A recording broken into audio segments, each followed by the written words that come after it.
Once every generation, there comes an event that alters how we perceive our world.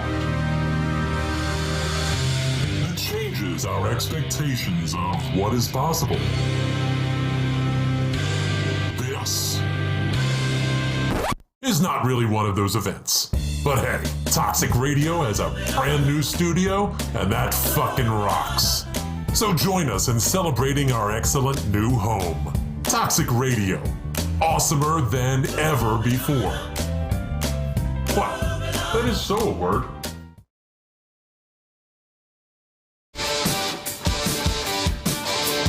Planning your Saturday night can be a bit of a bitch. How about we make rock, not war? Load up Toxic Radio every Saturday night for the heavy metal happy hour with the one and only Fishman. I don't know how to put this, but I'm kind of a big deal. There will be interviews, ticket giveaways, a little bit of banter with Toxic Mike, and of course great metal from the 80s all the way through today.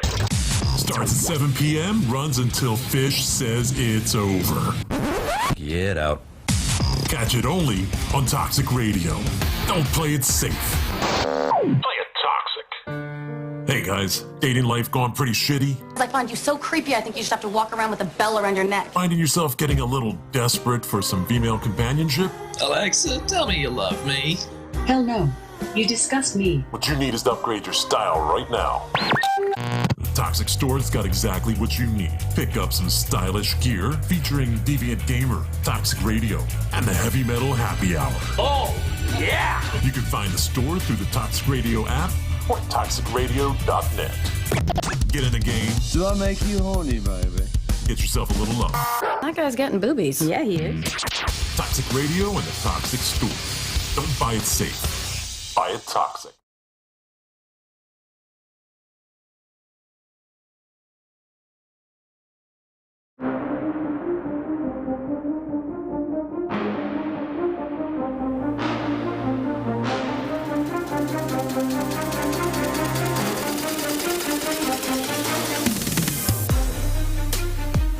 Welcome to Wire2Wire Sports Podcast. I am your host, Gene Walzak, and to my right, I have the man, the myth, the legend, Scholastic Shally. What up?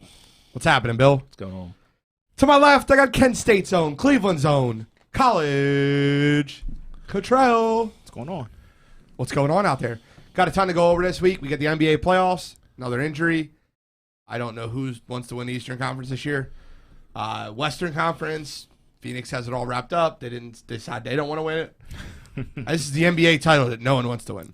We're going to talk about the NHL. We're going to finish our venues bracket. We have our MLB All Star list, and we're kicking off our list for NFL top 10s with kickers. We're also going to get into Euro Cup. You guys are going to talk about some little kicky ball, bouncy back. Well, we got a lot to get into, so let's start with the NBA playoffs. I want to talk about last night's absolute ridiculous game that happened in Atlanta. Trae Young isn't playing. Nope. The whole world's betting Milwaukee. Like, a bunch of, whales are, loading up on Milwaukee because they found out Trae Young wasn't playing earlier in the day, and they had all this money on them, and the line moved 4 or 5 points, and then Atlanta kicks the shit out of them. Now, I don't want to blame it on the Giannis injury because that's not what happened. Atlanta was beating their ass before that. There was bad before that. So, who wants to win the East? Because Giannis has to be out for a little while.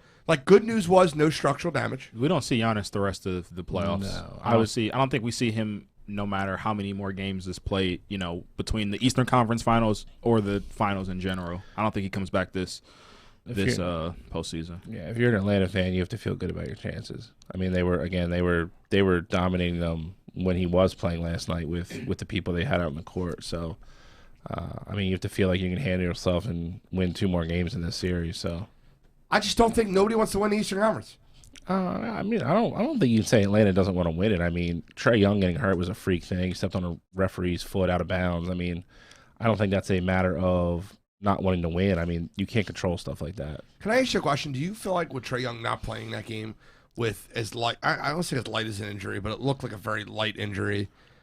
Like it was almost like them conceding the series. No, they said he has a bone bruise in his foot. I didn't think it was light at all. I mean, those ankle injuries for players like him. I mean, we saw it with Steph Curry all those years. I mean, early in his career, he couldn't stay on the court because he had the ankle injury. So those ankle injuries really aren't anything to play with, especially for guys like that use so much of their ankles essentially to create that separation between guys. So I think for guys like Trae Young, Steph Curry, those type of players, they need to have all that flexibility in their ankle. So I don't think it was for them to save, I don't think they were conceding. I think it was more so they were trying to play the long game so that, if Trae Young can come back, say there's a game 7, if they could somehow win a game and push it to 6 or 7, they want him to be back for those games and be as healthy as he possibly could be.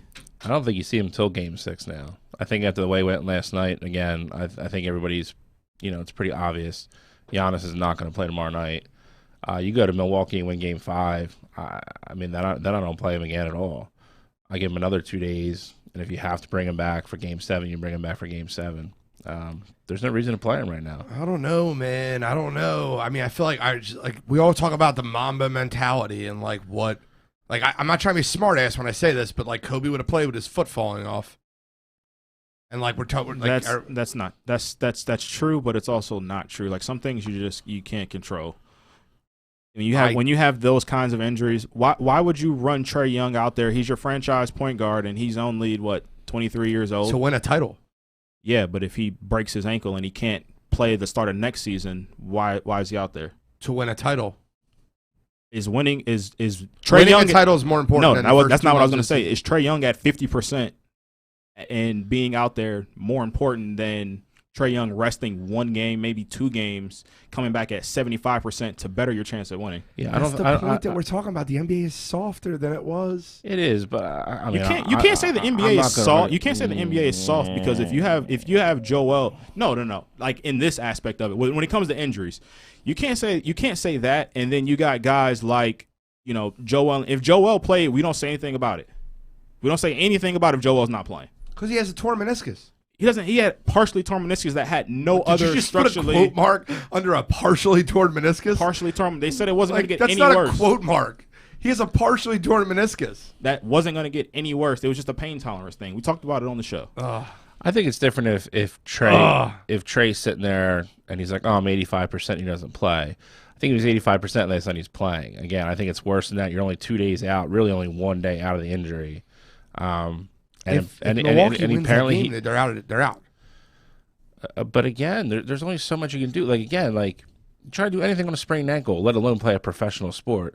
2 days after it happens, that's not a not wanting to do thing or not a heart thing. Like you can't. You're not gonna be functional. I need to hear somebody else's opinion on the wire line because for years and years, I've seen players play on sprained ankles. But it's not. You can't just go based on what other players have had to what Trae Young has had. A deep bone bruise, that's not something that you can just say, I'm gonna go play. You're the best player on an NBA playoff team that's in the Eastern Conference semifinals. Trae is already. I'm sorry. I think if they lose that game, Trae's getting a lot more flack. Trae is already a liability on defense with a healthy ankle. Him with a bum ankle is doing absolutely nothing for you defensively, and they're just gonna attack Trae. So at a certain point, if he went through pregame warmups and said, hey, I can't do this. I can't be out on the field. I can't give you much. I mean, we saw him at the end of game 4. At the end of game 3, he wasn't doing much. If he's not out there being productive, why do you have him out on the court? He warmed up. He tried to go. It was to the point where I think they weren't going to clear him either. I think after watching him, he said he was very limited in what he could do. He couldn't really go laterally and no explosiveness. They're not going to clear him to put him on the court anyway. It's going to be out of his hands regardless. Alrighty. I guess that's the opinion of 2 others. I disagree, but it's funny because when we had this conversation about Kyler Murray, this never came up. Jesus. It's just about, who's the villain in this situation. Kyler Murray got back in the game. Can't put your franchise quarterback out there. Oh, hold on. That's not what I said. That's not what I said. I said he fought to get back in the game, and he did. He came back. And you said he shouldn't have got back in the game if he was that injured. My whole point was, if he was healthy enough to go in at the end, then why didn't he play the whole game? That was exactly my point. He tried to be hero at the end. So if he was good to go, why wasn't he out there? He got treatment. He got hurt in that game. He got re-injured. He was hurt going into the game. Yes, I know. He started the game. He played what, 2 downs and then was out? Yeah, and then he got treatment, and he came back in the game. Yeah, when they were losing, and he was like, "Oh, let me try to be the hero," and then he wasn't. Let me try to be the hero. So if you're playing for a playoff spot, why aren't you out there the rest of the game if you're not that hurt? What's that Dante say? Oh, we got off that quick. Sit out, hope your team wins, and then you're healthy for the big one. I disagree. I disagree completely. But, so if Trae Young goes out there, he plays terrible, and they lose. What are we saying now? Trae Young's a warrior for fighting through the injury. Yeah, but they lost. That's stupid. So let me ask you a question real quick. What did you guys? I have the receipts. What did you two both say the moment Trae Young was ruled out for the game? I didn't say anything. You're both lying. Don't lie to me. I'm not. Okay, pull it up then. Pull it up and put it on the wire line. It was over. I didn't say that. Bill said that. I said that. I will pull it up. Continue talking. He's not going to pull it up because there is no receipt of it because that did not happen. Pull it up. I'm pulling it up. Talk. There's nothing to talk about. I'm telling you, you're gonna be searching for something that's not out there. What did you say, Bill? I said the series is over. I said that a minute ago. Okay.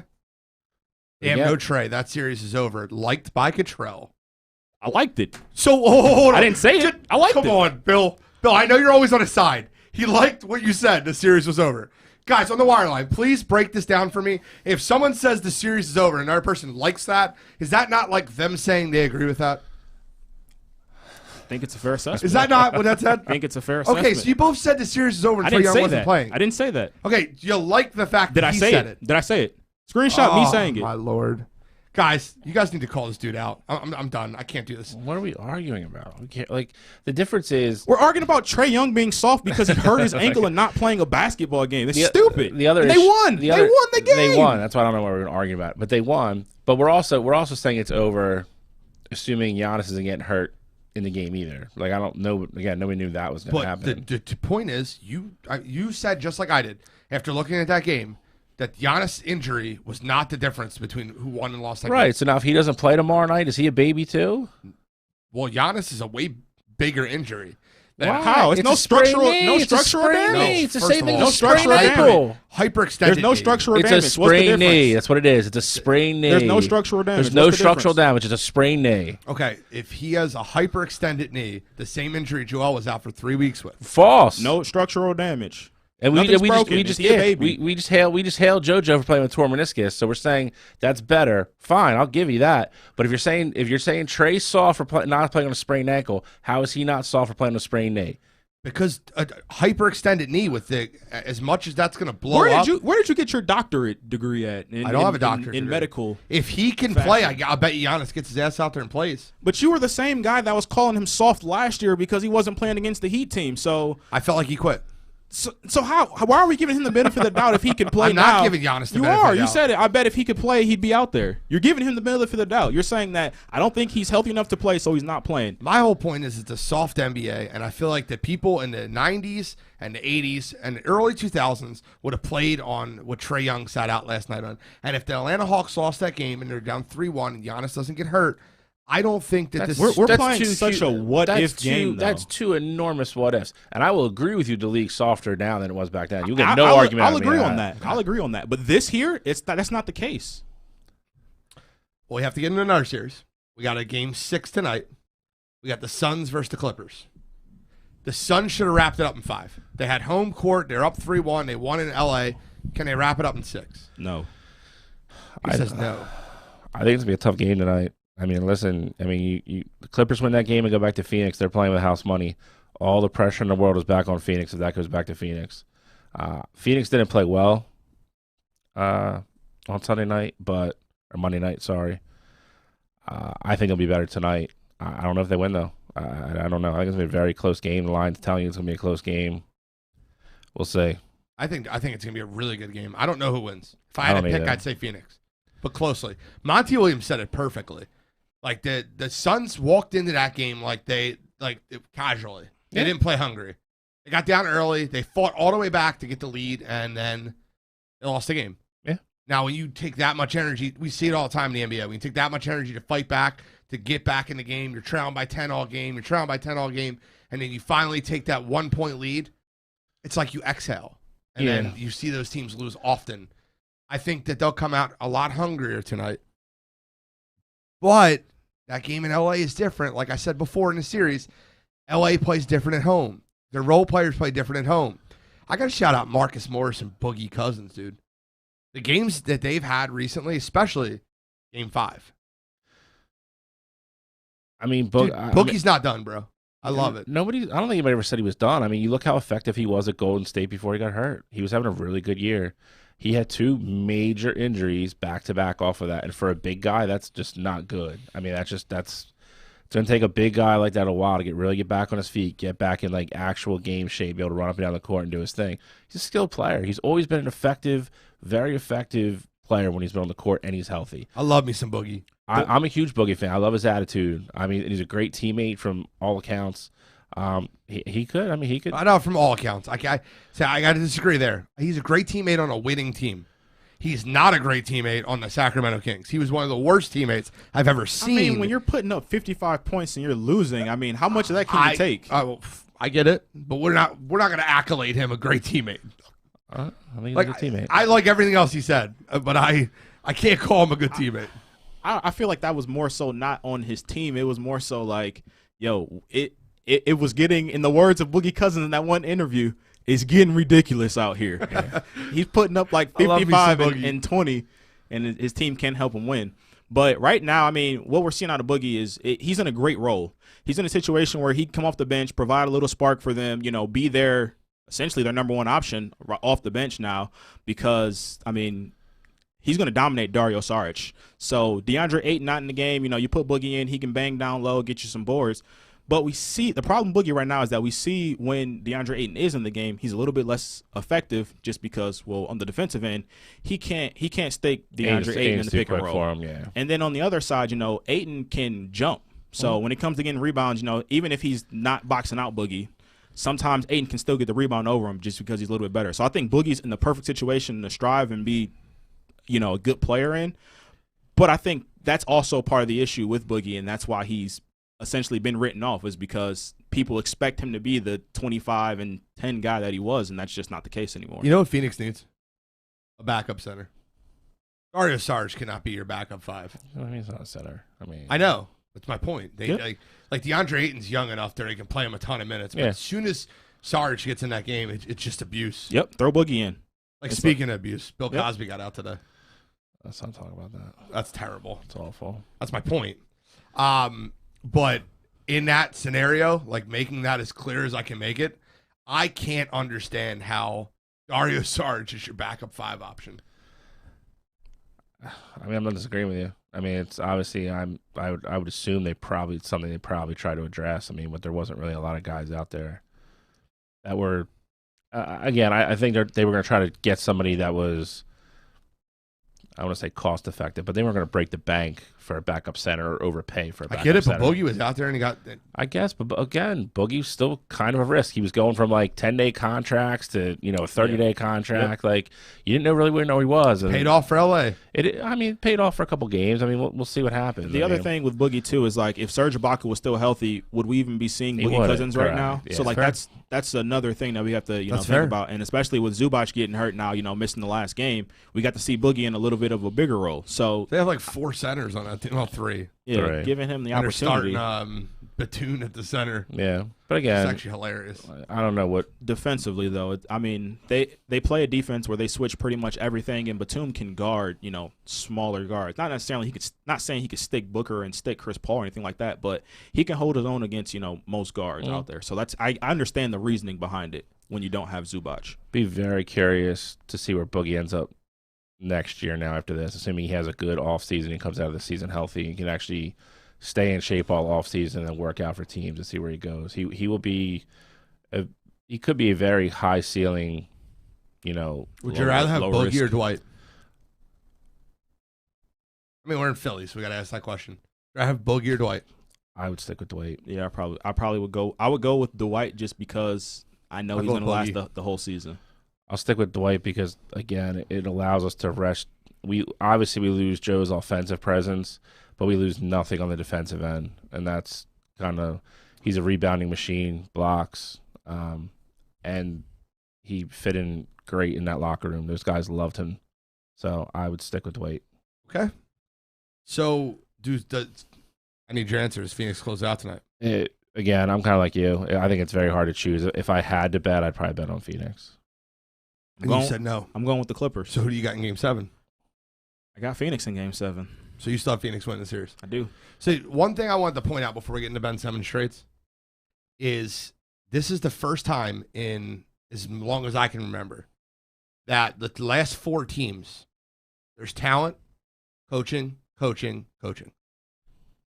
I give more credit to coaching on Phoenix, the LA Clippers, and the Atlanta Hawks, and I give more credit to talent on Milwaukee. That's fair because Budenholzer can't coach his way out of a. My point. Bag. I think the only reason they're still in it is just because talent.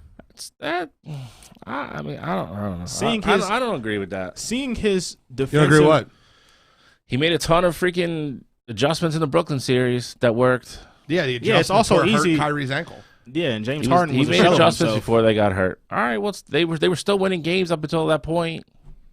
I mean, I understand, but it'd be a whole different story if that Brooklyn team's healthy, though. We'd be having different discussion right now. I think Brooklyn would have ended the series already. But I'm saying if Milwaukee had won and those adjustments happened, that's a whole different thing. It's easy to game plan against Mike James as opposed to Kyrie and James Harden.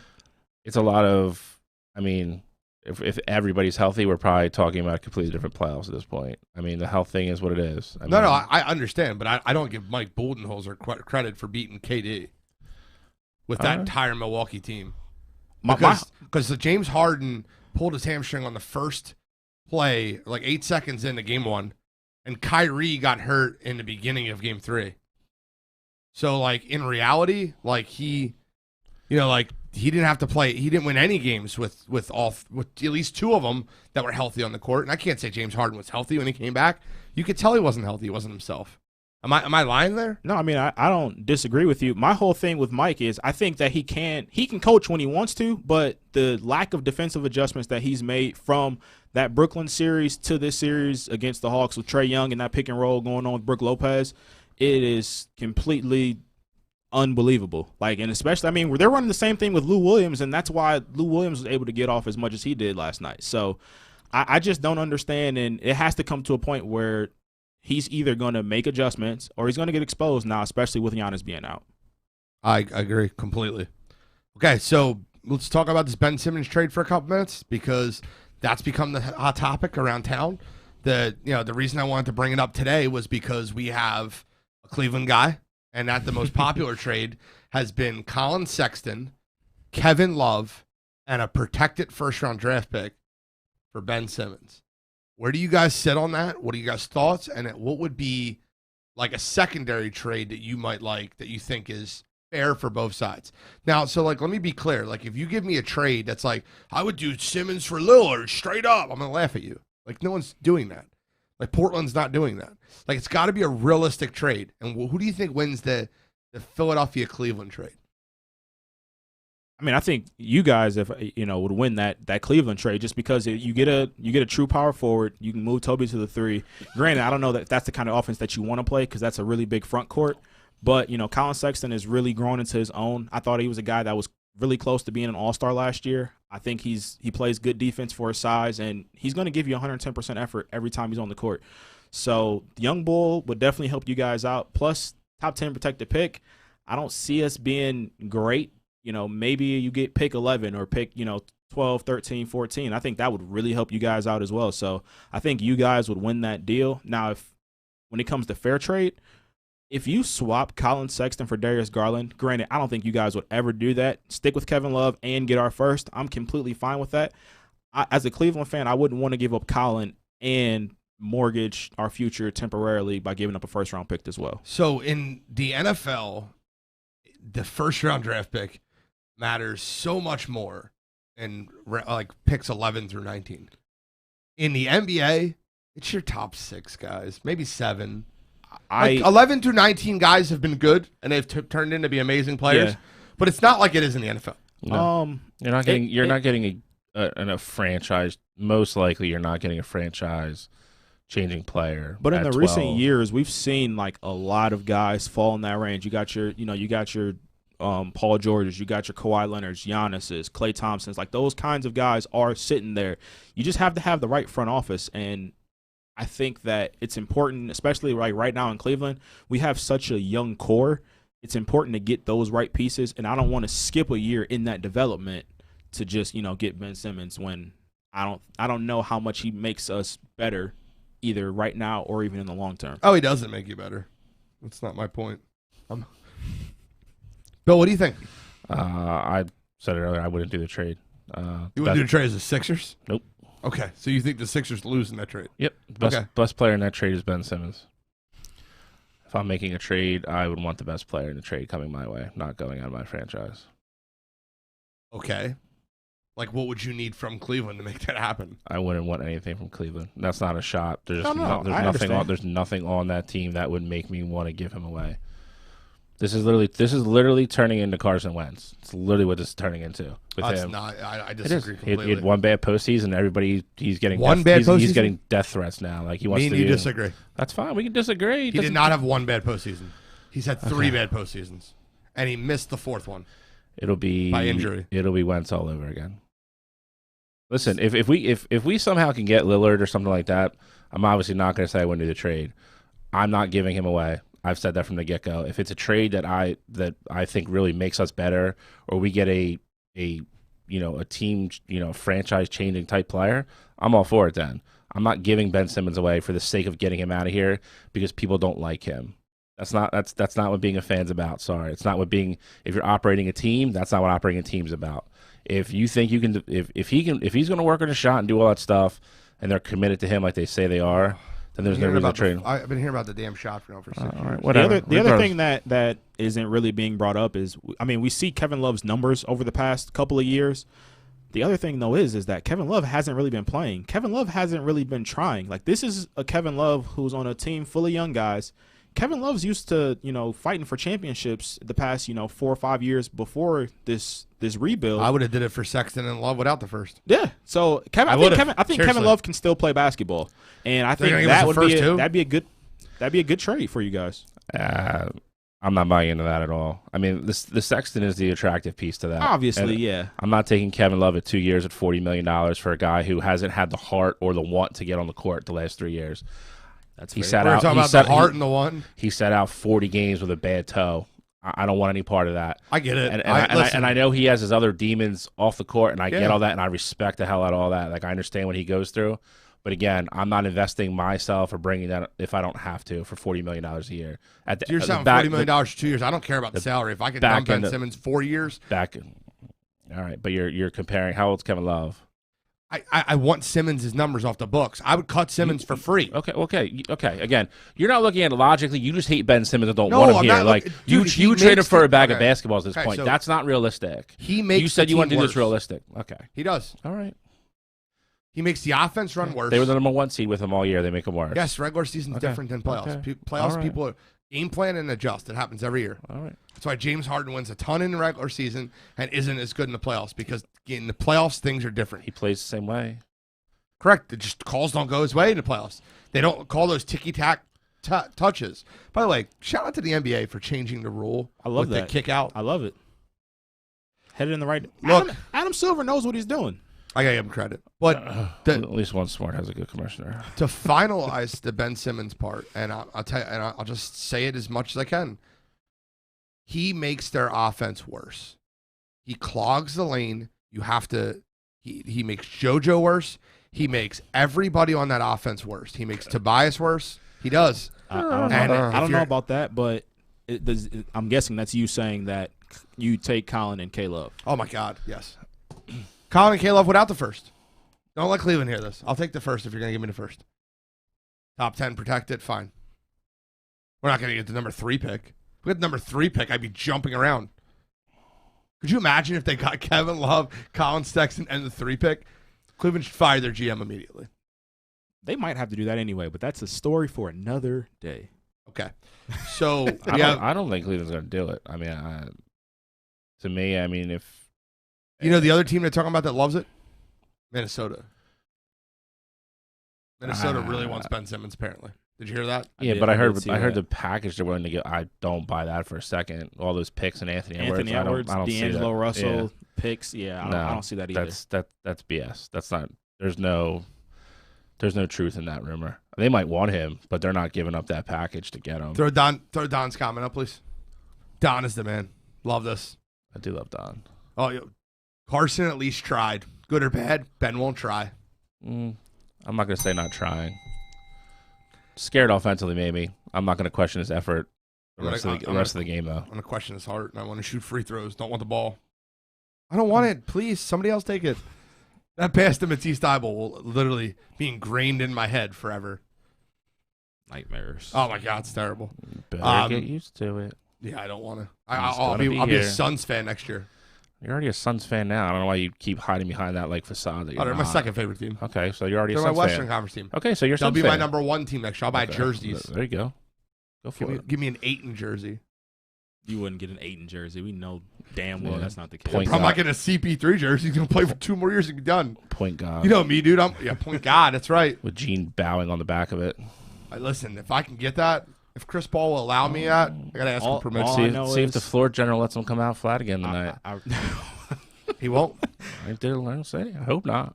I hope he doesn't blow another 3-1 lead. He blows a 3-1 lead. Good you guys lord, are bro. praying for that. I'm not praying for it. I just think it'd be hysterical.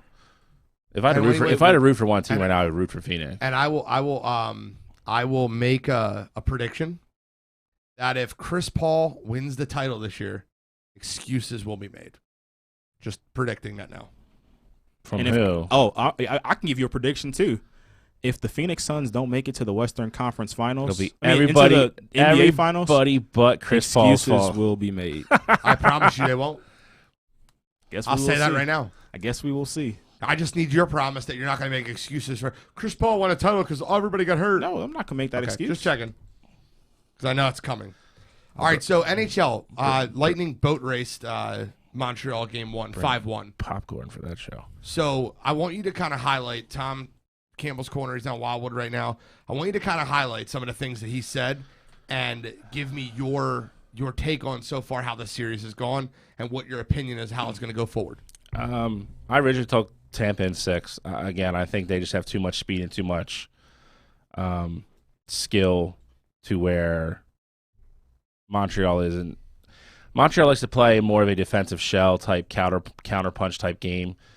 It's really hard to do against Toronto if you're going to let Toronto get in the zone as easily as they did in Game 1.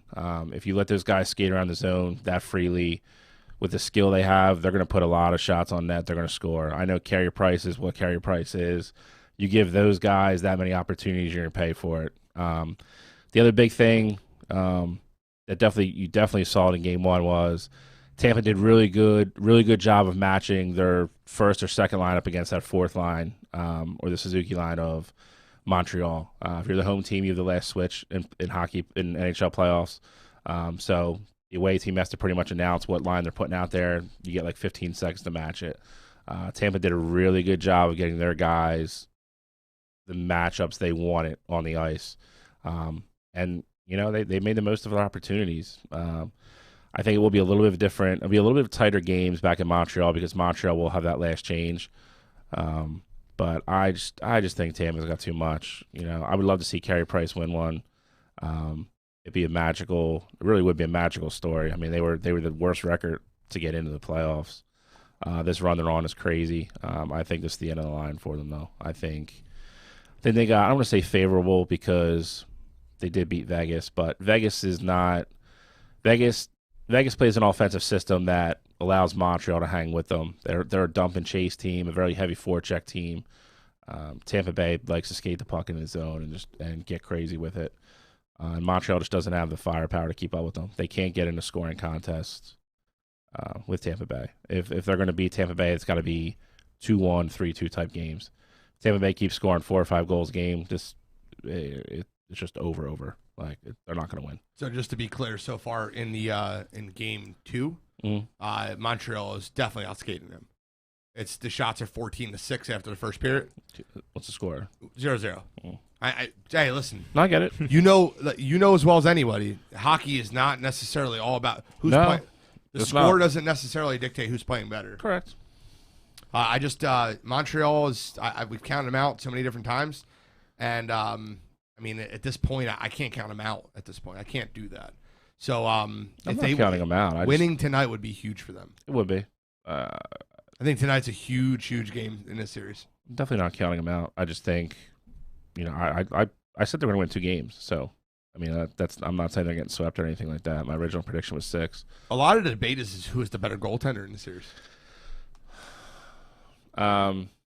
What's your opinion? I haven't got you on record on it yet. The problem with this is if you're not taking the one guy, like if you were on the list, the top 5, these guys are probably 1, 2 on the majority of everybody's list. So you're kind of splitting hairs. I would love to see what kind of numbers Carey Price would put up if he played on Tampa Bay and vice versa. But I'm not bashing Vasilevsky at all. That kid's really good.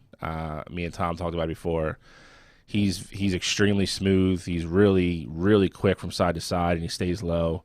And again, the last goalie he reminds me of is Jonathan Quick when he was in his prime for those runs out in the LA Kings. I've never seen somebody get side to side that quick, that athletic. It's just really hard not to take Carey Price. I need a pick. If I start a franchise today, I'm taking Vasilevsky because you're younger. If you're one series. If you're playing one series and the 2 teams are even, I'm probably still leaning Carey Price. Look at you. How about you, Cottrell?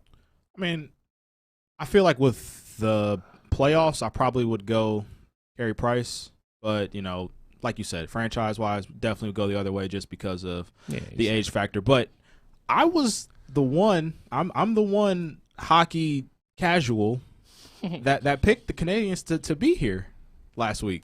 I thought they were going to close out, and they did. I'm going to stick with my prediction. Though. Who's my cash? Who's my cash? He's informed cash. I like it. I'm going to stick with Tampa Bay in 5, though. I just feel like Montreal is just really outmanned in this. They just don't have enough Vikings to win the war.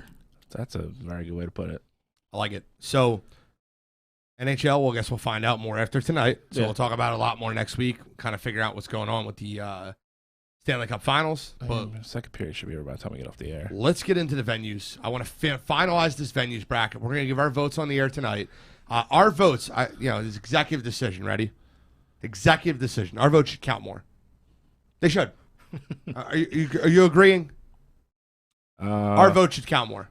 I didn't know our votes didn't count more. So they're going to count more going forward. So this is what we're going to do. Ready? We are going to vote on the bracket, on the venues bracket tonight. Our votes are going to count for 5 votes apiece. So if it's 15-0, or it's 10-5, or it's 10-5 another way. Got it. Then we're going to put it up on the poll. And it'll be a 5-vote lead for whoever wins this series. So listen, at this point, I don't care who wins. I do not care who wins. I will allow the fans to vote. Guys, vote in the comments section right now. Augusta National or the Rose Bowl? Augusta National or the Rose Bowl? Granddaddy of them all. Okay, so we are going to give our votes tonight. And then we are going to post it tomorrow morning, and we will let it run until, Monday morning? What do you want to do? Let it run till next week. We'll let it run till next week, and then we'll announce the 100% winner next Wednesday. Alrighty. Along with a new bracket.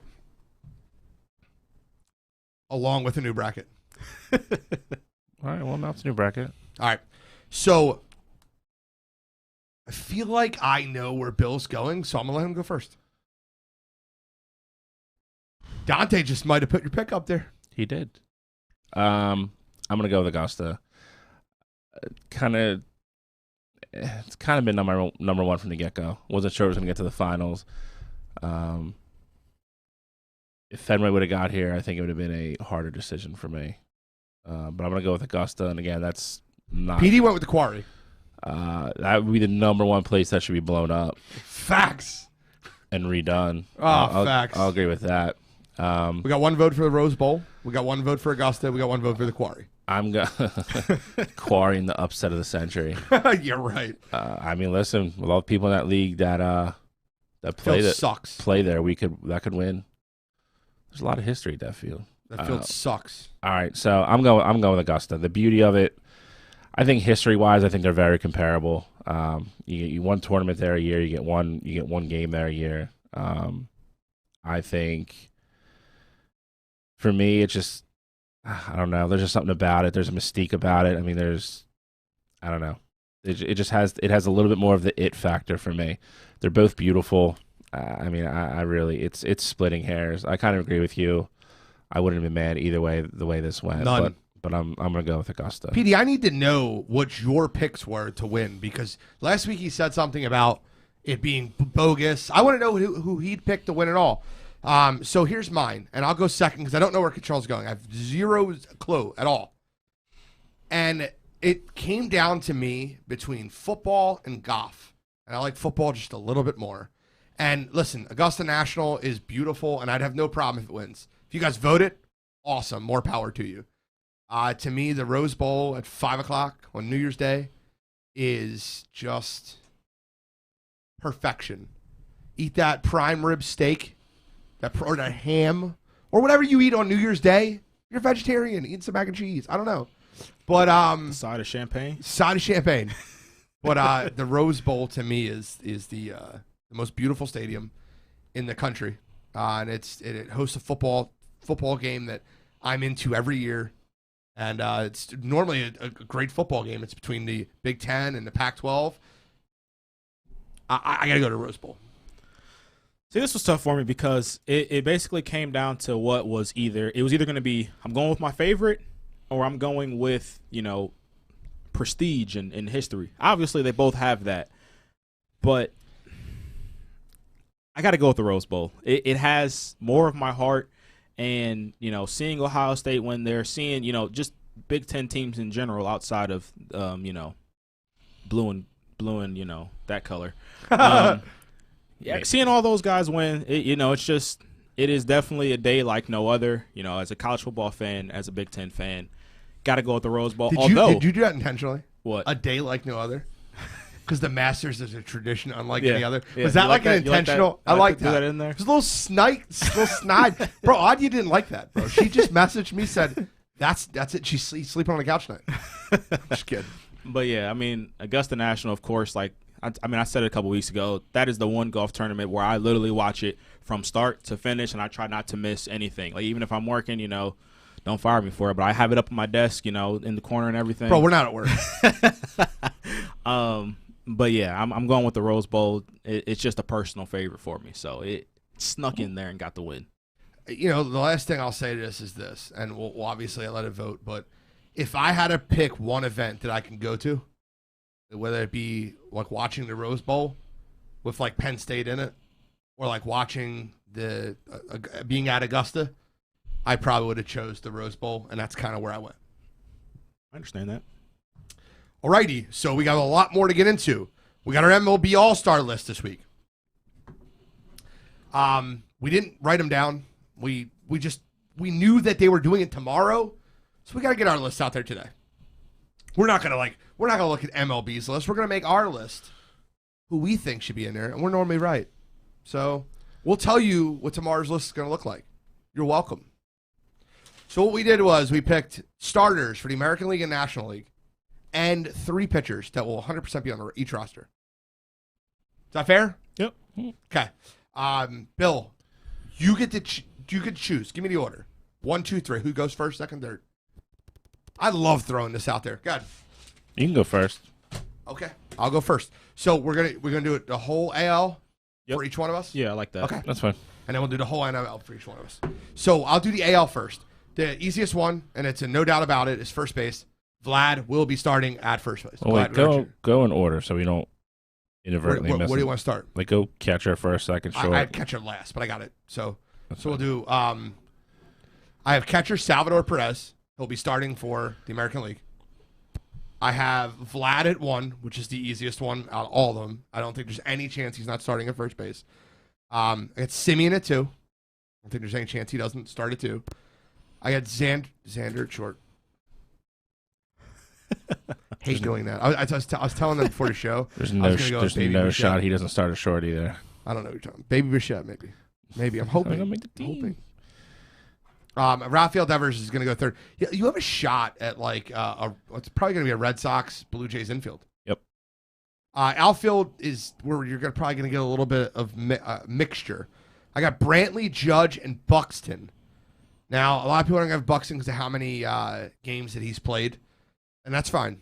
I have Byron Buxton as my third outfielder. And then for pitchers, feel good story. 33-year-old Kyle Gibson leading the AL and ERA. He's going to be my starter. Lance Lynn and Carlos Rondon will be my two other AL pitchers. And my DH, which should be no doubt about it, and I think he might pitch an inning, is Ohtani. Why would he not? Can he DH and pitch? Yep. Can you do that? It's actually going to be an advantage for the AL having him as a DH because they're pretty much going to be able to roster an extra pitcher. Love it. So I'm going to go I don't know where he's going to be rotation-wise if they're going to let him throw, but, I mean, in theory, it could work that way. If it goes the extra, he's going to start. Never mind. Take it back. So PD said he has Vlad winning MVP. That's really close. It's going to be Vlad or Ohtani right now. That's kind of where it's at. Yeah. So they're the two betting favorites right now in the AL. All right, so who goes second, Bill? Tro. Okay. All right, so Let him choose. Catcher, go Salvador Perez. Correct. First base, got Vladdy Jr. I won't do that all day. Second base, second base. I got somebody a little bit different. Jose Altuve. Altuve at second base. I'm not voting for a cheater. I'm not. I'm not voting for him. I just think he ends up there. At short, I got Xander Bogaerts. At third, I got Rafael Devers. Then in the outfield, I got Brantley. I got Judge. But I got Cedric Mullins from the Rangers. He's batting .323, and he's third in the AL in stolen bases. Of course, Ohtani's my DH, and then my three pitchers, I got Garrett Cole, I got Kyle Gibson, and I got the Cleveland man, Aaron Savali, 10-2, most wins in the AL, rounding out my pitchers list. That's perfectly fair. I guess. It's fair. Everybody hates Cleveland. Well, Bill hates Cleveland. No, if he leads the American League and wins, I get your point. I got Salvador Perez at catching. Yep. Vlad obviously at first. Marcus Semien is definitely the choice at second base. Offensive numbers are close. His defensive numbers are better than Altuve, and he didn't cheat, so he starts at second. Buzzer's gone. Okay. My main man Xander's at short. Rafael Devers obviously at third. Outfield, I have Brantley and Judge, but then I have another teammate from Texas. I have Adolis Garcia, having a great year. He's actually having the best year of anybody out there. Joey's got better Best power. year of everybody out there? On Texas, yeah. Okay. They actually have a really good outfield if you look No, at it. you Like said numbers anyone wise. out there. I'm like, I don't know about that. I got Ohtani obviously as a DH again. That's probably the easiest pick out of either team. Vlad is. Starting pitchers, I have Garrett Cole, Kyle Gibson, and then I have Chris Bassett from Oakland. Was looking at Lynn, was looking at Rendon. Rendon's numbers are a little bit skewed because he threw the no-hitter. Again, It's skewed because he threw a no-hitter. Well, yeah, you go 9. Yeah. And when you're only pitching 100 innings and 9 of them are hitless and runless, yeah, it skews your ERA a little bit. I mean, I feel like being a no-hitter would Continues be like a to plus. continue. It is. This is the first time I've ever heard a no-hitter being used against someone. I'm not using it against him. I'm saying if you take that start out of it, and then how do you take his best start out of it? Right. So he's starting. He's in the All-Star game because of one start. That's my point. Not one star. He'll be in the All-Star game regardless. He just not. He'll be there. He just shouldn't be a starter. I think it's third. And then your boy, he has 10 wins, but his ERA is damn near 4. So I'm not rewarding. Damn near 4. I'm not rewarding that either. So I'm not rewarding that. Not doing it. I'm kidding. He's just mad because he couldn't put a Philly on there. So he said, "Damn it, I can't put a Philly guy. No Cleveland guys either." That's Bill's thinking. I know. That's not in the same league. It's a 3.7 ERA. I get his point. But there's nothing to do with that. It doesn't even affect my team. Okay. Who do we get right? Who do we get wrong? Who do we snub? You can tell us on the wire line. We'll listen to you. For NL, we'll do a different order. You got to pick a different order. I'll go first. Yeah. Here we go. Let Kachuk go last. Oh, man. Give him a break. Catcher, I got Buster Posey. Correct. He's kind of looks like the old MVP Buster again. So see what happens. First base, I got Freddie Freeman. For as bad of a start as he had, his numbers are just going right back to where they were. OBP still up there. Got a bunch of RBIs. His home runs are up. The only thing he's got left is his average, and that's still climbing. Second base, I got Jake Cronenworth from San Diego, having a great year. He's played all over the infield, but he's predominantly a second baseman. That's what he's getting. That's the position he's nominated for. Shortstop, Tatis Jr. I mean, it kind of speaks for itself. Everybody knows what kind of year he's having. Third base, Nolan Arenado. Again, name speaks for itself. Outfield, I have Jesse Winkler and Nick Castellanos from Cincinnati, both killing the ball. Pretty much carrying that team on their backs right now, and they're still struggling, but they're both putting up massive numbers. And my other outfielder is Acuna Jr., so he's cooled off a little bit, but he's still having a great year. My DH is Schwarber from Washington, who's just hitting everything a mile right now. And then pitching, I have Jacob deGrom, best pitcher on the planet, Kevin Gausman from San Francisco, and Brandon Woodruff from Milwaukee. So me and you have almost the exact same team. We have 3 differences. All right. So I have the same catcher, Buster Posey. There's no doubt about it. Freddie Freeman's my first baseman. No doubt about it. Our first disagreement is I have Adam Frazier, too. I have Fernando Tatis at shortstop. Our second disagreement is I have Chris Bryant at 3. It's fair. Listen, I think Chris Bryant's smashing the ball. So I'll take Chris Bryant at 3. We have the same exact outfield, but there's no way I'm saying Ronald Acuna 3rd. We'll just put him first. I know you're not I know you're not doing it in order, but I need Ronald Acuna's name to be coming out of your mouth first. It's very important for me. Obviously, Buster Posey. We had that already. Pitchers, we have the same 3. Same 3 pitchers. The third difference I have is a DH. No one's going to agree with me on this. He won't be the DH. It's fine. I have Trey Turner. Trey Turner's batting .318. He's got 14 home runs, 15 doubles, and he's played all year. And I know it's not like a shortstop's not really a position that you have as the DH, but I don't really care. Trey Turner, mashing the ball, fast. He's got 31 extra base hits already, first half of the season. Yeah, Trey Turner's my DH. So, yeah, I mean, I got pretty much most of the same guys you got. Catcher, Buster Posey, easy. First base, Freddie Freeman, easy. Second base, I guess we're just all going to disagree on this one. I got Ozzie Albies, Freddie Freeman's teammate. At short, I got Tatis Jr. Third, I got Nolan Arenado. Then on the outfield, Acuna, Winkler, and Castellanos. DH, I got Kyle Schwarber. And then I got deGrom, Woodruff, and Gausman on the mound. So we're pretty much those 3 all pitchers right are the best 3 pitchers in baseball right now, statistically. It's not even close. Yeah. The AL pitching versus the NL pitching is not close. Yep. No, National League was a lot easier for me than American League was. Like, seriously, deGrom, Woodruff, and Gausman have been unreal. I just meant like top to bottom. Actually, I just thought it was easier, more clear cut. I mean, there were certain positions on AL obviously that were very easy, but I think some of the competitions on the AL team were closer than the NL. That's perfectly fair.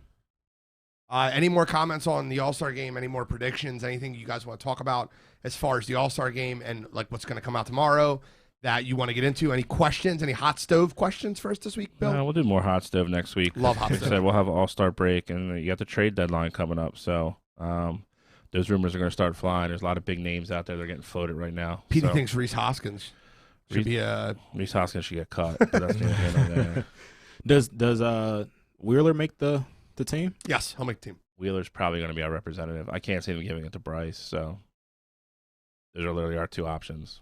If Segura would have stayed healthy, he had an outside chance because he's having a great year. But it's going to be Harper or Wheeler, and I would assume it's going to be Wheeler. It should be Wheeler. Speaking of Bryson DeChambeau, and the match is happening Tuesday. Well, next Tuesday. Yeah.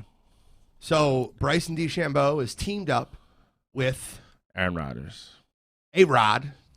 The GOAT. No, I'm just kidding. Tom Brady teamed up with Phil Mickelson again. I don't know if I'm ever going to root against a pair of golfers more in my life than I am next Tuesday for that. This is amazing. Because the fun, like, listen, I'm not making a bet, but let's make a cheesesteak bet because I'm going to take the other side. I know you're going to be rooting for Brady and Mickelson. I'm going to take Bryson and Aaron. You still got to pay him. No, I'm Let's not do in it. it. I'm not in it. I'm not in this. Who do you Why are you not in it? Do you think Tom and Phil win? These are your guys. Huh? Do you think Tom and Phil win? Listen, Phil's been the underdog in all 3 of these, and he's won all 3. This is his element. Cool as a cucumber. Him being in this kind of situation, like being able to freely like talk shit and needle people and do stuff. I'm rooting for them. I hope they win. I mean, if that's our bet, I'll take the bet. I'm like, that's fine. I'm down. Cheesesteak. I think We can all meet at D'Alessandro's, pay control his, and then one of us has to buy another one. that's fine. I'm down with it. Sounds like a plan. Next week for a show. It's going to be a very going to be interesting. It's kind of a wide open course, so I think a lot of Where are they playing at? They are playing at I said wide open course. I thought he would know off the top of his head. the reserve course at Moonlight Basin. It's in Big Sky, Montana. So if it's a wide open course, that's kind of Bryson's, it's kind of, see, that's what everybody thinks. And then like the more I thought about it, and I read a bunch of articles today. They're like, everybody forgets Phil hits the ball all over God's creation too. So it kind of equals out. Like it's not going to be a huge. How good of a golfer is Aaron Rodgers? Handicap wise, he's better than Brady. Really? He's around like a 4.5. Tom's probably like around a 6. Now again, you're splitting hairs there. Aaron Rodgers is a very good golfer. Very good golfer. That. I'm curious to see how Brady's going to play in good conditions. When he played, obviously 2 years ago, it was that rain all day. Like they were obviously uncomfortable. Yeah, but he played well the last 4 holes. Yeah, that's what Brady does. Fourth quarter. Well, right. If it's close, I'm worried. Yeah. If it's close, I'm worried. Yeah, he doesn't have terrible last 2 possessions in NFC Championship games like Rodgers does. So that's my point. I'm really worried if it's close. I don't think it'll be that close.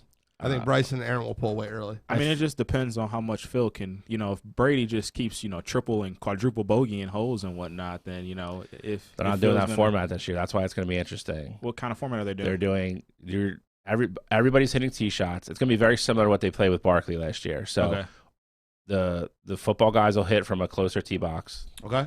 DeChambeau, Mickelson will play from the tips. Everybody hits a tee shot, and then they pick their tee shot. And then from that point in, it's alternate shot. So, again, it's going to be – so, like, if they take Mickelson's drive, Brady's hitting that next shot. No matter where that goes, that's where Mickelson has to play from. Got it. And so forth and so on. So, it's going to equal out. Like, it's going to be interesting.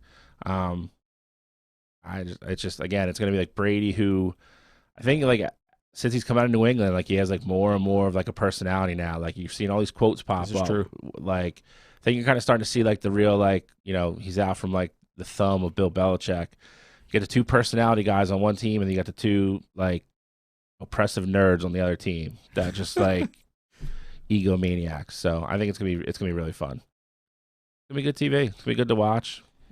Live. I think it'll be fun. Yeah, definitely it'll be. Are you gonna at least make a prediction since you don't want to get on a cheesesteak bet, you hoser? No, we already owe him one. I wouldn't make one either. If I wasn't paid up. Our credit is not good with Cottrell right now. No, we got to buy one regardless. I'm not asking him to go double or nothing or anything. He's going to eat 2 cheesesteaks? No, I'm saying we're going to buy him one. I mean, he's already getting 2. This is tough because I'm already cheering for Aaron, but I'm also cheering for Phil. Like they're on separate teams. So who do you think's going to win though? What's your I'll go Bryson and Aaron. Yeah, that's who's going to win. They're better. Stinks that way, but they're better. How are they better? I mean, Bryson's definitely a better golfer right now than Phil. How are you going to say that? Why, bro, just because Phil won the PGA. Like, when you look at both golfers over the course of a year, Bryson's younger. Phil's greater career. It's not close. They still almost hit the ball the same length almost. Bryson also just coming off of a complete meltdown in his last tournament, though. That's fair. Meathead. So we don't know where his mental is at. I don't think his mental is going to be – for the match, I don't think it's going to be that deep. Do you think the match is any more pressure than a PGA Tour? No. I'm not saying that, but I'm saying like if he's having bad shots, and Aaron's looking at him like, dude, what the hell's going on? There's literally a prop. You think Aaron Rodgers is going to look at a professional golfer like, what's going on? I mean, if they're losing, come on, bro. There's a prop bet right now that how many times Phil Mickelson mentions Brooks Koepka's name for the match. If you don't think that's coming out, you're crazy. That is awesome. He's gonna. When's the Portnoy Brooks? They should like do that in the same hole. It's in. Just add them to it. 3 and 3. Right? You know what I mean? I want to say it's August because the British Open's in like 2 weeks, and I know it's after that. I want to say it's sometime in August before the FedEx Playoff Cup starts and before the Ryder Cup. So it's sometime in August. Okay. That's gonna be a massacre.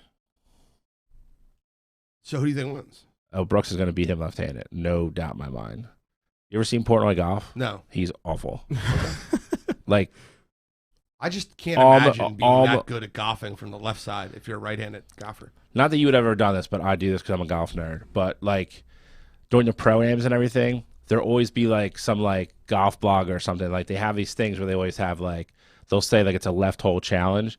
You'd be shocked how many of these golfers can turn around to the other side and hit a golf ball very, very well, the opposite hand. Like, it's something they all mess around and screw around with and, like, somewhat even practice, it's not going to be as crazy as you think it is. And Portnoy's terrible, like one step above Barkley bad. Like he's bad. Like I really think when he like made that, I don't think he ever thought Koepka was going to like actually respond and agree to it. And then like it became like a really big Twitter thing. Well, he's going to win his college baseball bet. What's the score of that? 6-0. There you go. So I think he have the money. He'll be all right. I don't know. I'm not saying no, because they're donating it all to charity. So that's whatever. I'm just saying I think he like said that, and then Koepka really didn't even get really involved in it at the beginning, and then Koepka like everybody kept tagging Koepka in it, and then he finally responded. And they were kind of like going back and forth, like trading insults, and then Koepka was like, all right, like I'll put up $500,000, you put up $500,000, winner take all goes to the charity, and then Portnoy agreed to that, and then kind of doubled down and was like, well, how many strokes are you giving me? And Koepka's like, all right, I'll give you like one a hole. Like, I'll give you 18. And Portnoy was like, well, that's not enough. He's like, I want you to play left-handed. And then Koepka was like, all right, I'll play left-handed. So that's what's going to happen now. So that's fun. That's going to be great. I just really hope next year the match somehow those two are involved. Like, it's what everybody wants to see. Talking about Bryson and Brooks. Yep. The other interesting thing is going to be. Yeah, but they don't do the match so people can fight. I don't think it would be like a fighting thing. Like it'd be more. I think it'd be more a fun. fist fight. It wouldn't be. I think it'd be more. They fun. hate each other. Yeah, of course, but I think it would be like. It's like fun sticking to me see on a that kind of friggin' golf course with Casey Ingram. I don't want to do that. I promise you, Brooks genuinely dislikes Bryson DeChambeau. Oh, I think Bryson. I think Bryson plays it off better in public. Yeah. Like that, he's like, oh, like it's a compliment. Like he gives these generic dumbass answers all the time. Brooks doesn't care. He's just like, dude's a tool. I don't like him. Like he just doesn't care. That would be must-watch TV, though. I'm sorry. I just think it won't happen. Just because the insults, like as good as like Phil is at that, like saying things like off the cuff, you know they're lighthearted. Like if Bryson misses a bad shot, like Brooks would be like, like nice shot, tool. Like, and you're like, oh, he means that. Like people would watch it. I'm just saying. The other interesting part is going to be they're going to be teammates. They're going to be teammates in September for the Ryder Cup. So I'm curious to see how Steve Stricker's going to handle that. I don't. They're not a good pairing together anyway. So I don't think they'll play together. But I mean, they're going to be secluded with each other for 2 weeks. So it's going to be interesting. That sounds like a fun pairing. I hope one of them shows up to the course with like a black eye and then just, like it went down then. Okay, so let's talk about the Euro Cup. Euro Cup's been fun. Madness. My two are still left. Both mine are gone. Yeah, England handled business. They did. My winner is still alive though. Okay. Winner's still alive. I mean, biggest game was obviously I would say France and Switzerland. I mean, they go into extra time and then go into PKs, and Kylian Mbappe, who's arguably top 3 player on the planet, is the one guy who doesn't score in PKs. He's top 5 all day. Yeah, he's insane. I think it was insane that the way that game went. I mean, I was watching it. Switzerland scored early. France didn't look like themselves at all. And then they came out in the second half, and it was like flip the switch. Bang, bang, bang. I was like, okay, they woke up. Like, this is kind of all going how we thought it was going to go. Like, I actually kind of like started flipping it off and then like watching other stuff. And then I got the alert. There was 3-2. And I was like, all right, there's like 10 minutes left. Like, they'll just kind of like batten down the hatches. That'll be it. Switzerland scores that like muddy goal with like 2 minutes into extra time. And then they just didn't look good. They played scared, in my opinion. Mbappe he had a terrible tournament. He did. Yeah, like terrible. He missed a couple gimme shots from 6 yards and in numerous games. He missed one in that game. He did. He missed a bunny in that game. An absolute sitter and just missed it. I love the terms. A sitter. Absolute bunny. You gotta watch Premier League, dude. You'll learn all of them. It's great when those guys get going. It's wild. I was watching some of it at what's that soccer bar. We went after the championship, right on Horsham. Iron Abbey. Oh, Iron Abbey is a great place to watch soccer. We're watching some of the games Sunday there. Fun note about that, I'm assuming they'll probably start doing it now that COVID's over, but when Premier League starts, every Sunday, they have like a breakfast thing there. Brunch. Yeah. And that's all they do is play soccer. It's awesome. Greg loves it. Oh, cool. Yeah, you can meet him there. 100%. Him and Katie go all the time. It's been a great tournament. I mean, it really has. It's so repredict since you lost both.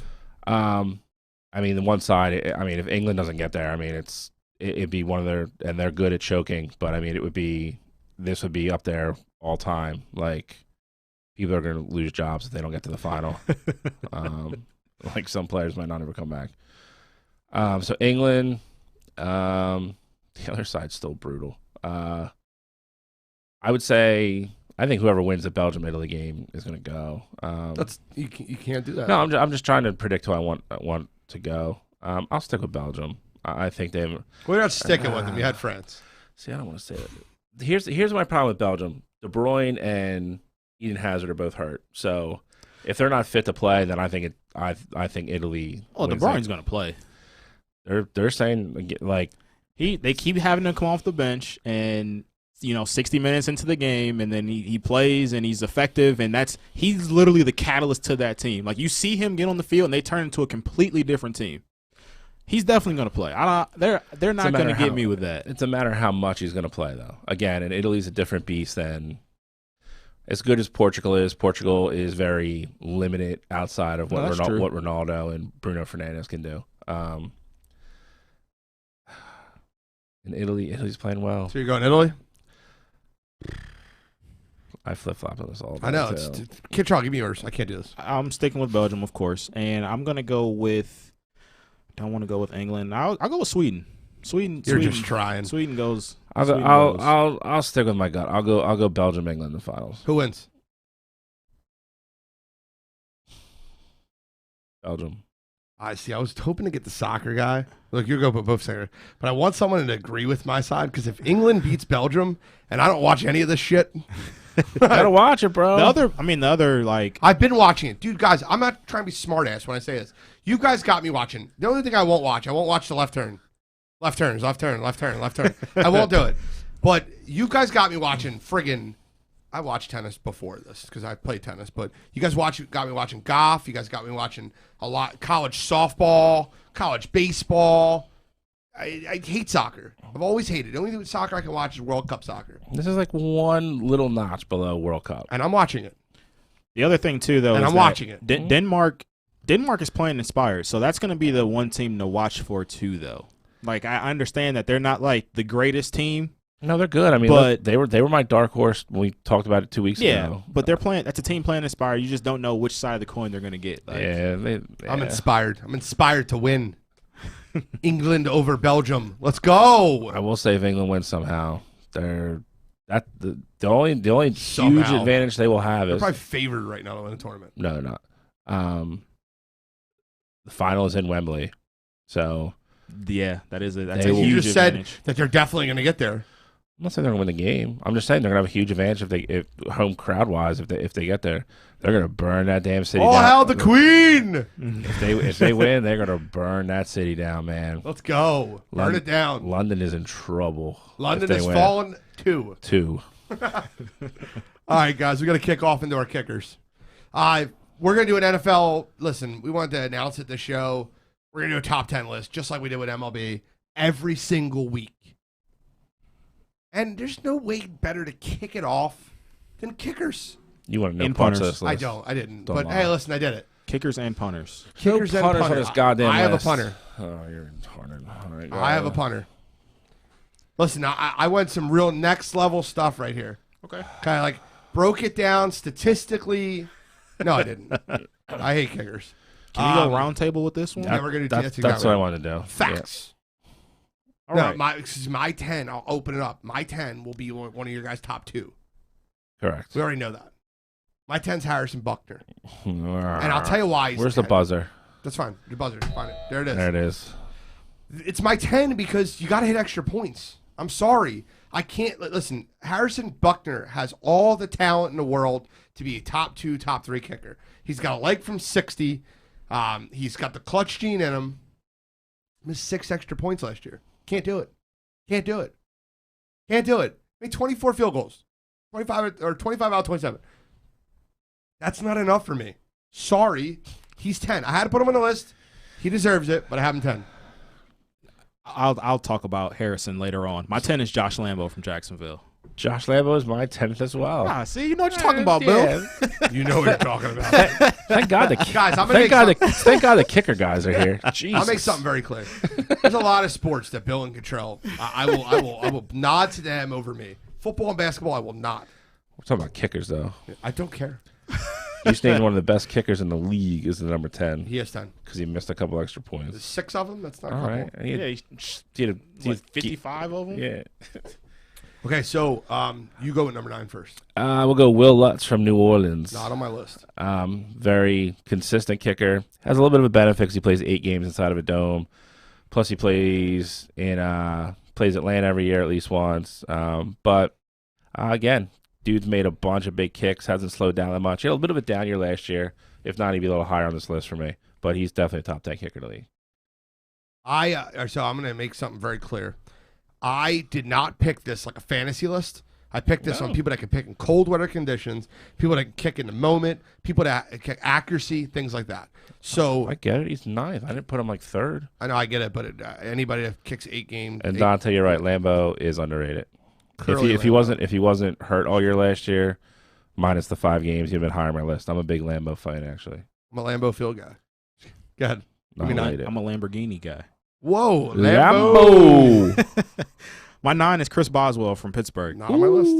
That's what? it. He might have been the worst kicker in the league last year. No, not he last wasn't. Year. Not last, last year was his redemption year. You're talking about 2 years ago. Yeah, 2 years ago. That's my whole thing with him, though.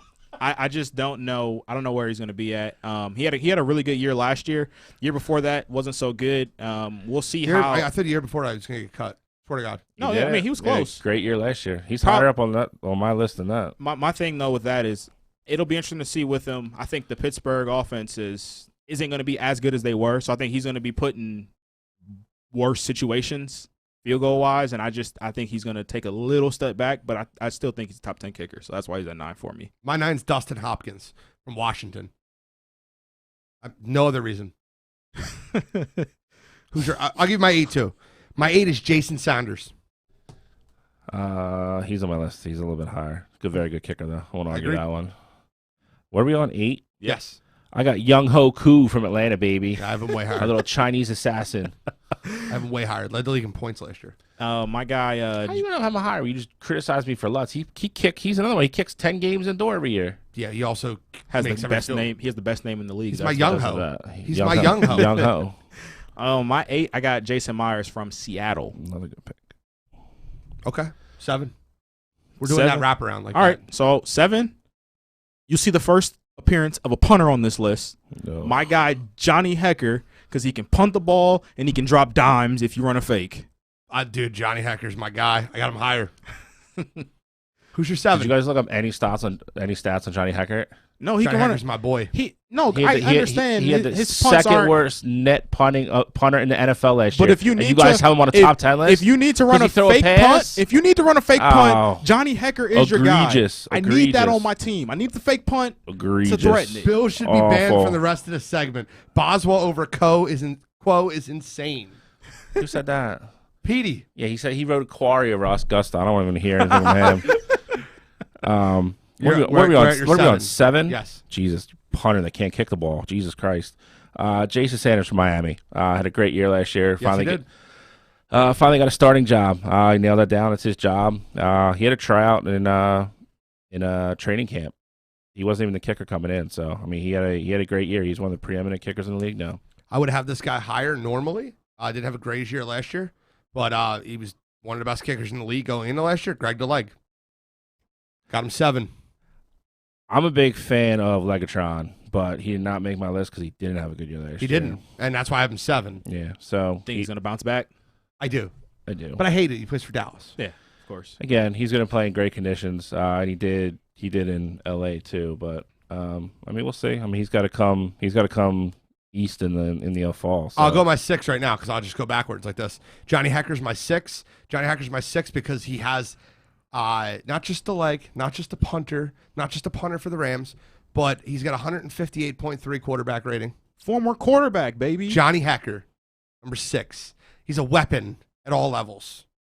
And I think he had like a 45-yard run for a touchdown 2 years ago. Johnny Hecker. I love how bad Bill is. I love it. He's actually a better. You're making the case that he's actually a better offensive weapon than he was a punter last year. Proves my point. There's no business being on this damn list. Yes, None. number 6. Did I even? You're at 6, my friend. Daniel Carlson from the Rays has. I'm real close. You're real close to me on that. See, me and you, we're starting to get closer. We're getting there. Yeah, until we get to 2, and you're going to have some goofball there. My 2 is not on either one of these guys' list. I love it. He kind of had like a breakout year. Crazy thing was Minnesota actually drafted him and just let him go, like cut him. Well, he missed a lot of kicks. He did, but Gruden picked him up, got him with a kicking guru, and he made a bunch of big kicks last year. Got a great leg too. He's one of the more accurate kickers from 50+. Who's your 6? My 6 is best punter in the NFL, Michael Dixon.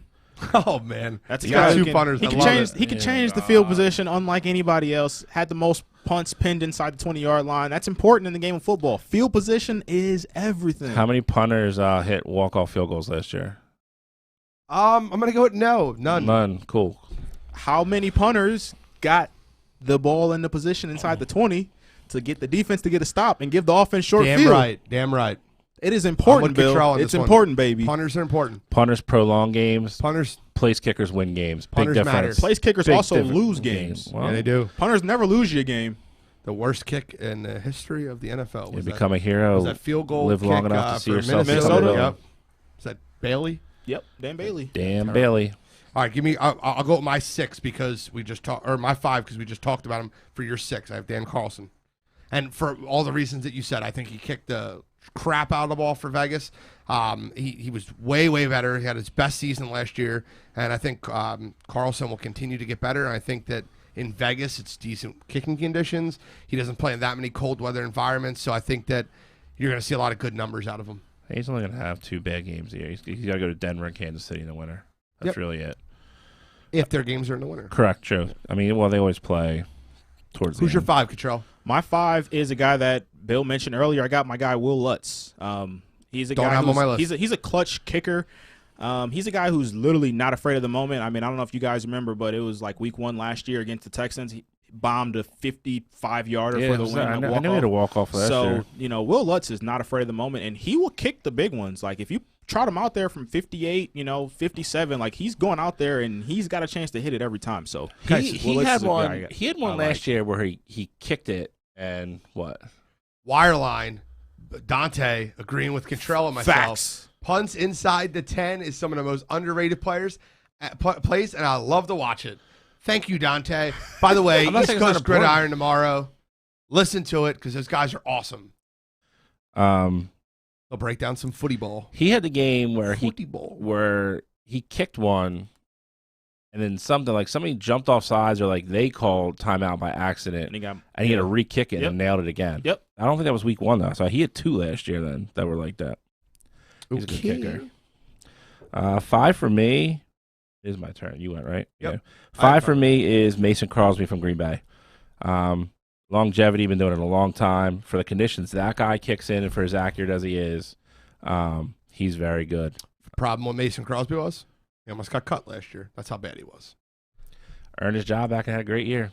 No. Same thing as Boswell. No. He didn't earn his job back.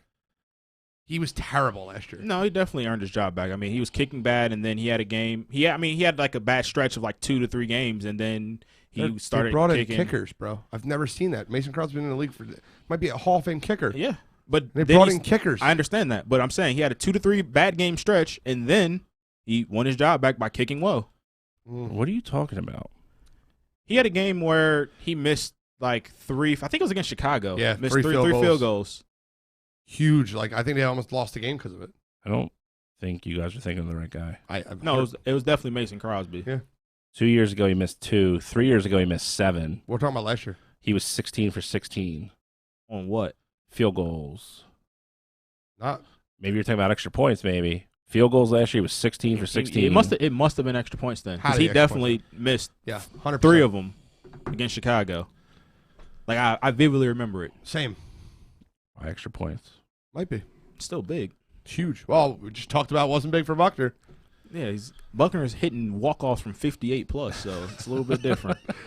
All right. Give me your number 4 we're at, right? Yeah, number 4 for me. I think you mentioned him earlier. I got Jason Myers from Seattle. Very underrated kicker.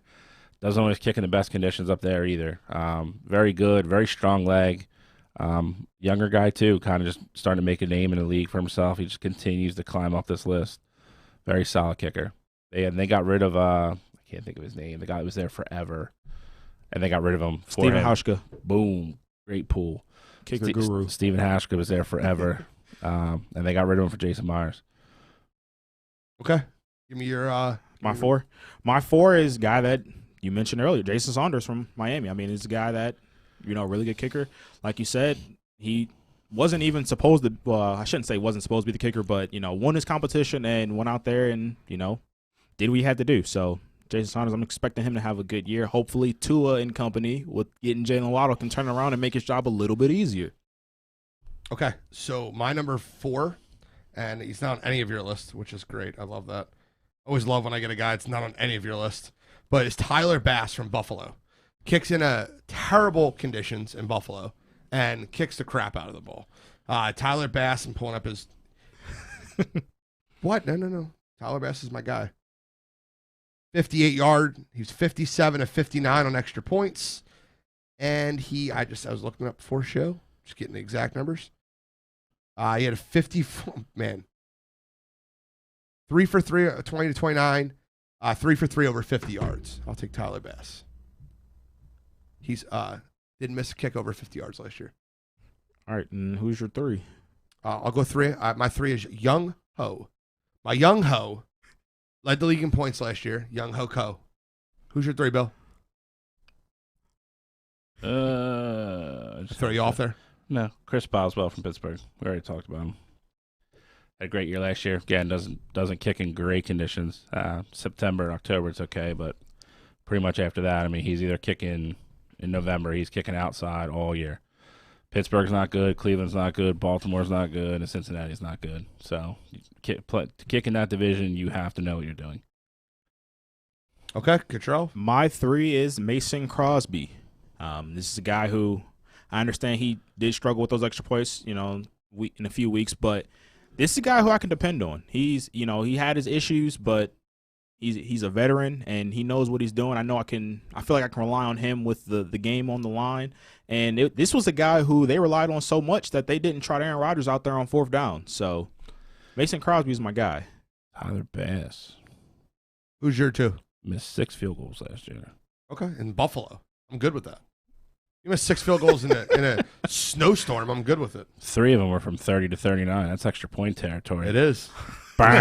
He's also 3 for 3 for kicks over 50 yards. You know who's 4 for 4? No idea. Help me out. My number 2. Help me out. Is it number 2 for me? Yes. Number 2 is I'm going to make the correct choice for number 2, and Cottrell's going to back me up on this. If it wasn't for the number 1 guy, it would probably be the best kicker in the league from Kansas City, Mr. Harrison Butker. Okay. My number 2 is Rodrigo Blankenship. Cool. Yeah, Mr. Rodrigo Blankenship. Rodrigo has cool glasses, and he went to Georgia. And he looks like a little nerd, and he's awesome, and he makes his kicks. He's a cool little dude. He just I don't like kickers that have limitations. That's my issue. Why? Because he was 1 for 3, 50 yards or above. Because he can't kick the ball that far. That's what they don't. He's only 1 for 3 because they don't try because they know he can't get it there. He's 45 and in. So again, a majority of these other guys that you got a 52 to win the game, you don't have to throw a Hail Mary. You can throw your kicker out there. Blankenship, sit on the bench there, buddy. We'll just chuck in the end zone. We'll just chuck in the end zone and try to complete like a 1 percentage play, 1 point percentage play. It's cool. With Carson, not going to worry about that this year. You're right, but doesn't mean my number 2 is also Harrison Butker. I mean, I feel like this is the no-brainer number 2 kicker in the NFL. 4 for 4 from 50 plus, and it's a guy who's going to give you a touchback 75% of the time. Like it's really a no-brainer for me. I can trot him out there from 50 plus. I know he's going to hit it. He may miss an extra point here and there, but I got Pat Mahomes and those guys. They can get 2 points to make up for it. Give me Harrison Butker at 2. Number 1's the best kicker in the history of the NFL. Correct. All of us have Justin Tucker. So if he's not number 1 on your list, I don't know what you're doing. You don't know anything about football. Yeah, Justin Tucker is the best kicker in football. Yes. The craziest stat I saw all day. Love me some up, dog. He has, and he's a funny dude. If you've never watched any of his press conferences, Google them. They're actually really funny. Yep. Really good dude. I mean, you know all about him. Kicked the walk-off against you guys in that crazy Monday night game last year, 55 yards in the freezing cold. It was good from 64. The craziest stat with him is I think he's missed four kicks ever in his career from 55 over, and 3 of them are 60 plus. Like, he has such a good leg and he's so accurate. It's almost a detriment to him because they'll send him out there to try a 62-yarder to win the game just because they have that much faith in him. It's kicks that a lot of other teams just wouldn't even try. But he's really good. If he continues the same way he is for the next 3 or 4 years, he will go down as the best kicker in the history of the game. All right, so I don't think that I love me some Up Dog. What's up, Doug? I don't know. You tell me. Justin Tucker's our number 1 kicker. Let's get into You Gotta Be Kidding Me. I'm kicking off like normal. Yep. Alrighty. So this week, similar to last week, I'm going with the UFC again. This time it's not just an athlete. Boy. It's Dana White and the matchmakers of the UFC. So there's 2 different gripes that I have right now. There's an interim fight for the heavyweight championship going on between Derek Lewis and Gane. And Francis said he couldn't fight in August, but he would fight in September. So that's 1 month later. Francis just won the title this year. For all those years, they let Stipe fight once a year for, defending his belt. And Ngannou had to wait 3 years for him to get a rematch when he was destroying everybody in that division. It's completely insane that these guys didn't want to wait 1 more month because Francis Ngannou said he needed 1 more month of training. He wanted to fight Derek Lewis. They both agreed to that fight. But Dana said, we really got to push this card in August. Let's just make that for the interim belt. That's completely a joke. The other joke is that's what's going on in the flyweight division. You got Askar Askarov, who's not only beat Joseph Benavidez his last fight, he had another top 5 win his fight before that. That is the guy who should be fighting Brandon Moreno next for the belt. They had a split decision beforehand in 2019, and it was in Mexico, and you could argue that Askar won. So I don't know what Dana White and those matchmakers are doing, but they got to fix it, and they got to fix it fast. So for this week, for me, it's Dana White in the UFC. Come on, you gotta be kidding me. Did they announce Moreno's next fight?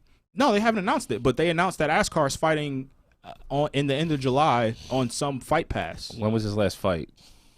He fought Benavidez in, I think, December. So he's been down for a while. But I'm sure he would have said, if you give me 3 more months, I'll just start training for Moreno. The only reason I said it is I know Moreno got a 60-day no fight, and I'm assuming they're gonna run it back then for the trilogy, which really can't be that bad. I totally agree with you on the other one. That I don't understand that at all, but I just think Dana. My whole thing, though, with the UFC thing is that if Askar wins his next fight and then say he wins the belt next, he's cleared out literally that whole division outside of Figueiredo. Like, literally the top 6 people in the division, he's cleared out already. So I just don't know where they're going. They're not looking too far ahead for me. I think if he beats Alex Perez is who he's fighting. Yeah, he's going to win that fight. And you said Moreno won the first fight, right? No, it was a split draw. All right, I mean, so you're really no danger of whoever wins that fight. You could run that back, too, if you wanted to. I get it. I mean, I'm not really disagreeing with you at all, actually. Bill, give me yours. All right, I've been sitting on this for like a couple weeks now just because other things have come up. Deep breath. So, if you've been following baseball, the sticky substance has become the issue with the pitchers now. So for mine this week, I'm going to go with Rob Manfred again because you just continue to just act like an idiot and ruin the game that I love.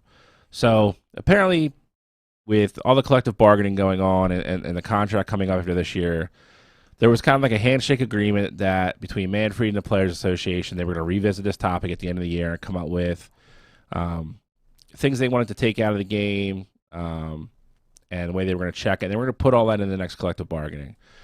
Manfred, in his infinite wisdom, decided to implement this policy in the middle of the season. So not only do you not have now pitchers preparing for it, you're having pitchers getting hurt. You have a joke of a checkout process where, all I've heard from Manfred for the last 3 years is we need to speed up the game. Now all we have is sticky substance checks every other inning in every goddamn Major League Baseball game. Because every time there's sweat, every time there's, they find pine tar, or they find rosin, or they find spider tack, whatever, they have to check. You've had pitchers literally on the field almost take their pants off because it's just a joke. This is just going to drive a bigger wedge between the owners and the Players Association. There's a really good chance that baseball goes on strike next year, and he's going to be one of the biggest reasons why. He's done nothing to improve the game since he's come into office. He continues to make decisions to change the game that fans, don't like, the players don't like. And he's done nothing to improve the relationship between the Players Association and the owners. So once again, this won't be the last time because that's how bad he sucks. I'm sure he'll do something in the next couple of weeks that I can talk about him again. But again, for me this week, it's Rob Manfred because you suck. Come on, you gotta be kidding me. So mine is really, I hated calling this guy out, but he's really made an ass out of himself the last month, and he keeps continuing to do it. This week for me, it's Josh Donaldson. So Josh Donaldson, he called Garrett Cole out for sticky substances, and we're talking about baseball, and we're talking about the whole whatever shit they're putting on the goddamn glove. Calls him out, strikes out twice. Bill calls him out for it. He gets into it, and you start talking about it again. Like, dude, when you get embarrassed and you do that, and then you do it to Lucas Giolito, and then he's getting into it with Ozzie Guillen. He's talking Ozzie Guillen's career OBP was 700 and blah, blah, blah. Like, Josh Donaldson needs to just shut up and play baseball instead of trying to call everybody out on every different thing.